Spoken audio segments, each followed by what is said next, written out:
back to my channel. So let's begin with the new chapter, that is death of a partner. हम लोगों ने अभी तक हमने पार्टनर्स का हमने केसेस सीखे थे. चैप्टर जो था स्टार्टिंग में जो हमने किया था वो था change in profit sharing ratio. अगर पार्टनर्स चेंज करते हैं अपना profit sharing ratio, they use to share in some ratio और फिर उन्होंने चेंज करके कोई नया रेशियो बना दिया. देन हम लोगों ने लर्न किया एडमिशन ऑफ अ पार्टनर. जब कोई न्यू पार्टनर फर्म में आता है तो हम कैसे अकाउंटिंग करते हैं. देन हमने सीखा retirement of a partner and then अब आता है कि डेथ ऑफ अ पार्टनर. ये भी एक केस हो सकता है ना कि एक फर्म है जिसमें पार्टनर्स काम करते हैं, उसमें से किसी एक की डेथ हो गई हो. सो उस केस में अकाउंटिंग कैसे करते हैं. So death of the partner में जो हम लोग मेनली करेंगे, जो वैसे क्वेश्चन वैसे ही होता है, वैसे ही हम लोगों को सबसे पहले न्यू शेयर कैलकुलेट करना पड़ता है. कैलकुलेशन ऑफ न्यू शेयर,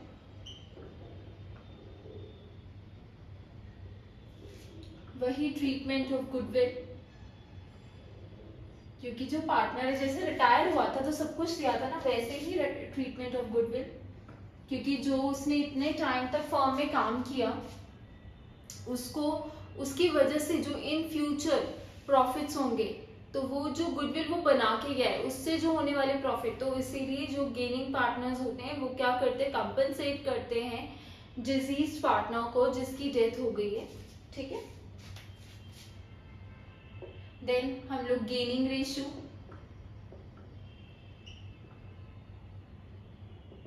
इसमें शेयर ऑफ प्रॉफिट भी निकालना पड़ता है हमें,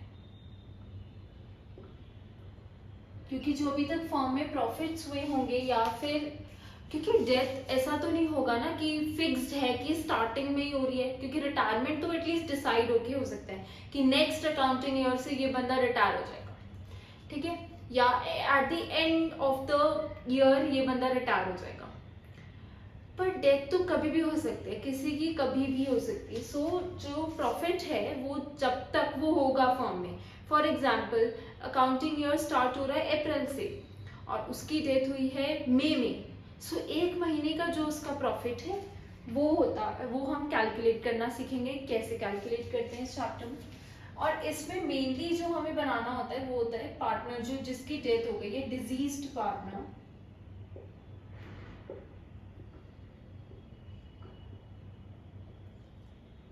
डिजीज पार्टनर्स कैपिटल अकाउंट, जिसकी डेथ हो गई है उसका अकाउंट. मेनली जो इस चैप्टर में है वो ये सब कुछ है. ठीक है. ऑलमोस्ट हम लोगों ने कैलकुलेशन ऑफ न्यू शेयर जैसा रिटायरमेंट था वैसा ही होता है, फिर भी हम एक बार क्विकली रिवाइज करेंगे. देन ट्रीटमेंट ऑफ गुडविल, वो हम लोग बहुत सारे चैप्टर से सीखते हुए आ रहे हैं. देन गेनिंग रेशियो कैलकुलेट करना. गेनिंग रेशियो आप सबको पता है कि gaining ratio is new share minus old share. And then share of profit, वो मैंने आपको बताया क्यों, और ये भी हम इन डिटेल ये टॉपिक सीखेंगे. Then deceased partners capital account, हम कैपिटल अकाउंट बनाएंगे एंड जो भी उसके पैसे बनते हैं या फिर पैसे लेने हैं फर्म को वो हम इस अकाउंट से डिटरमाइन करेंगे. सो जो आज हमारा मेनली जो हम लोग सीखेंगे वो है कैलकुलेशन ऑफ न्यू शेयर. ठीक है. कैलकुलेशन ऑफ न्यू शेयर ना वैसे हम लोगों ने सेम किया था रिटायरमेंट में, ये भी वैसा ही है. ठीक है. कैलकुलेशन ऑफ न्यू शेयर में दो केसेस आ सकते हैं, मैं फिर से रिवाइज कर रही हूँ इसको. When no information is given regarding the new share and when additional information is given. ठीक है. तो अब जैसे इसमें थे A, B and C partners हैं. ठीक है. इनका रेशियो जो था 3:2:1 था. अब B हो गया, B की हो गई डेथ. बस इतना बताया. A, B and C वो partners in a firm sharing profits in the ratio 3:2:1 and जो अब है B की हो गई है death. So new ratio is not given any, कुछ भी नहीं बताया कैसे कैलकुलेट करेंगे. तो हम लोगों ने सीखा था कि जस्ट हम लोग जो उनका शेयर होता है वो सेम ही रहता है. ये ओल्ड हो गया एंड ये हो गया न्यू। ठीक है, इज दैट सिंपल। ये हम लोगों ने रिटायरमेंट में भी सीखा था। And when additional information is given, इस केस में क्या होगा, ए बी एंड सी वो partners in a firm sharing profits in the ratio 3:2:1। ठीक है, इसमें B died but his share was equally distributed among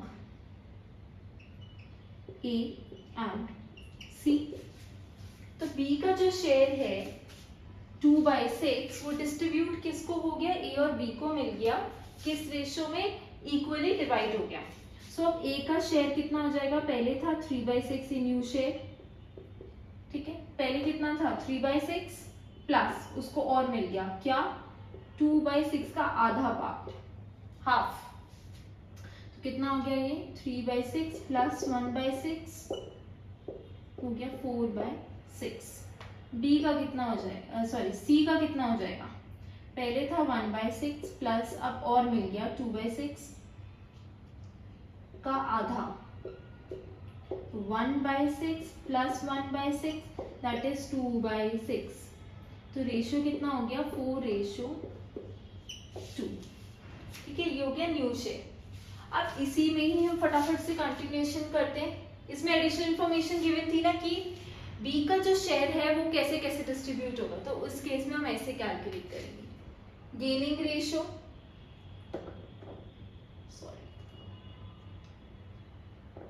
gaining ratio का formula क्या होता है, new share minus old share. जो ये वाला केस होता है ना जिसमें नो इंफॉर्मेशन इज गिवन, इसमें new share is always equal to gaining ratio.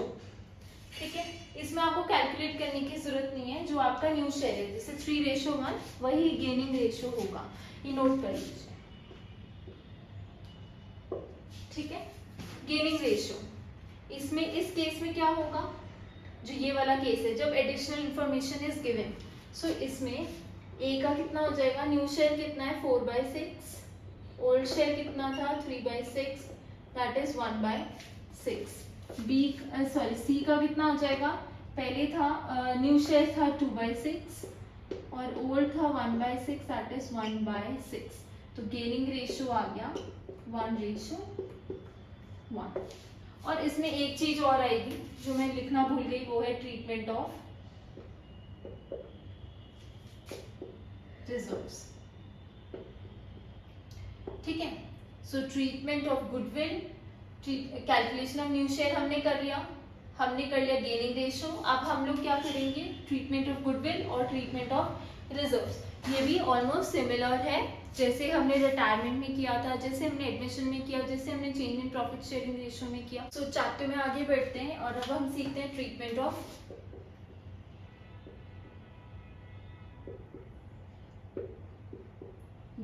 Goodwill. ठीक है, ट्रीटमेंट ऑफ गुडविल दो तरीके से होती है। एक जो goodwill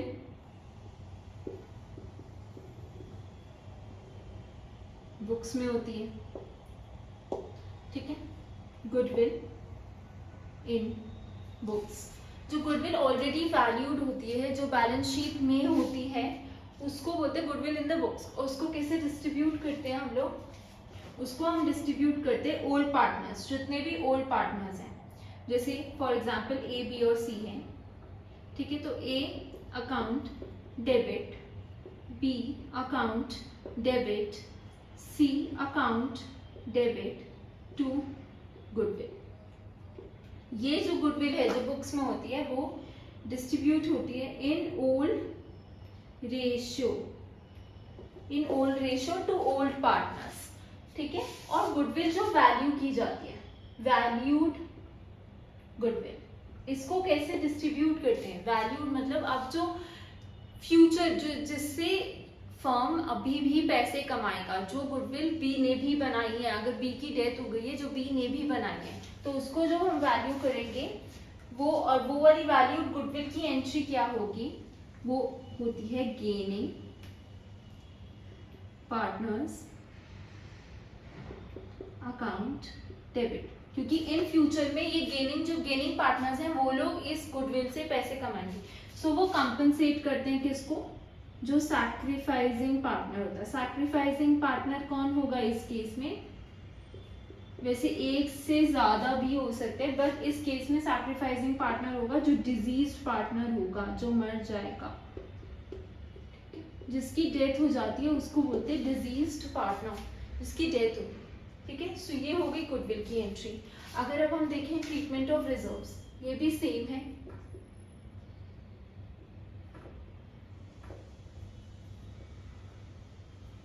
treatment of reserves, treatment of reserves, अब जो भी हमने रिजर्व सीखे थे, हमने रिजर्व्स जो सीखे थे वो कौन से थे, general reserve, account debit, distribute होंगे पार्टनर्स में, क्योंकि ये पार्टनर्स ने बनाई हुई चीजें हैं तो उनके में ही डिस्ट्रीब्यूट हो जाएंगी, क्योंकि अब नए तरीके से, क्योंकि बी जा रहा है तो ये सब उसको मिलेगा, उसके रिजर्व जो उसने जिसमें उसने कंट्रीब्यूट किया था बनाने के लिए। तो general reserve, investment fluctuation reserve, अगर इन्वेस्टमेंट में कोई फ्लक्चुएशन नहीं है, बुक वैल्यू और मार्केट वैल्यू एक जैसे, तो डिस्ट्रीब्यूट। वरना हमने जो केसेस सीखे थे लास्ट वीडियोस में, आप मेरे चैनल पे जाके चेक कर सकते हैं इन्वेस्टमेंट फ्लक्चुएशन रिजर्व की video. Then workman compensation reserve, profit and loss account,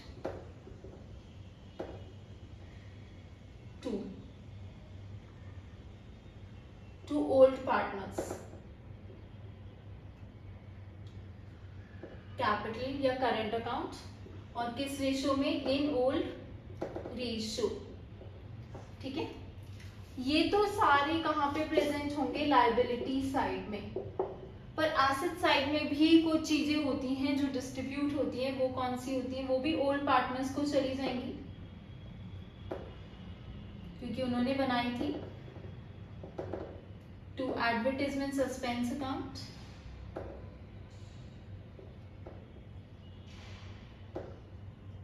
to profit and loss account, अगर लॉस है तो भी डिस्ट्रीब्यूट होगा।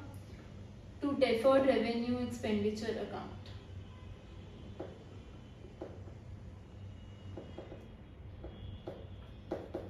ये भी जो है ये भी ओल्ड रेशियो में डिस्ट्रीब्यूट होगा, और ये जो चीजें हैं ये प्रेजेंट होंगी एसेट साइड में।